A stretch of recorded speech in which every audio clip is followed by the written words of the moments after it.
And for more now, I'm joined by Obaidullah Bahir. He is a lecturer in transitional justice at the American University of Afghanistan. He joins me tonight from Kabul. It's good to have you on the program. I want to start by asking about your personal situation. I mean, are you in safety tonight, and are you thinking about leaving the country?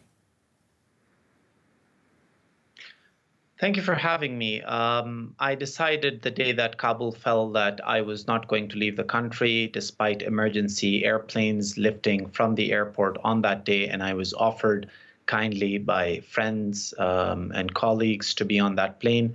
I decided that I didn't want to leave because if all of us left, there wouldn't be any hope left for Afghanistan. And there had to be people here who could help the society function, help reconcile the two worlds that are face to face with each other now in Afghanistan. The Taliban has also said that it doesn't want to have a brain drain in Afghanistan. Do you think that there can be some type of reconciliation in a country ruled again by the Taliban?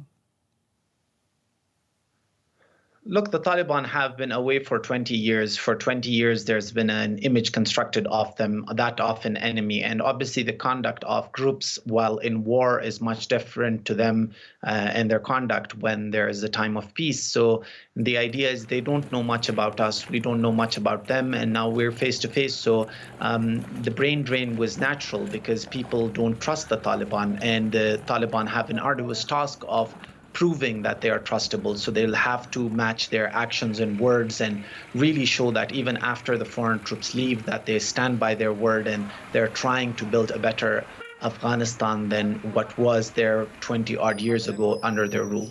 Would you be this confident, Mr. Bahir, if you were a woman? Well, I've constantly said this, that it's not unpatriotic, it's not cowardly to leave the country. Right now, I enjoy a certain level of safety net that other people don't, that minorities and women might not. And it's obviously no one should risk their lives for a cause that might not have a very high probability of succeeding. So which is why those who have been given more need to give back more to the society. So I feel that my position of privilege basically enforces a higher sense of responsibility on me. Yeah, you wrote in The Economist, as I understand, about members of your family who fought alongside the Taliban decades ago. On the other hand, you are a lecturer at the American University. Do you believe that there is a Taliban 2.0 that we're dealing with right now?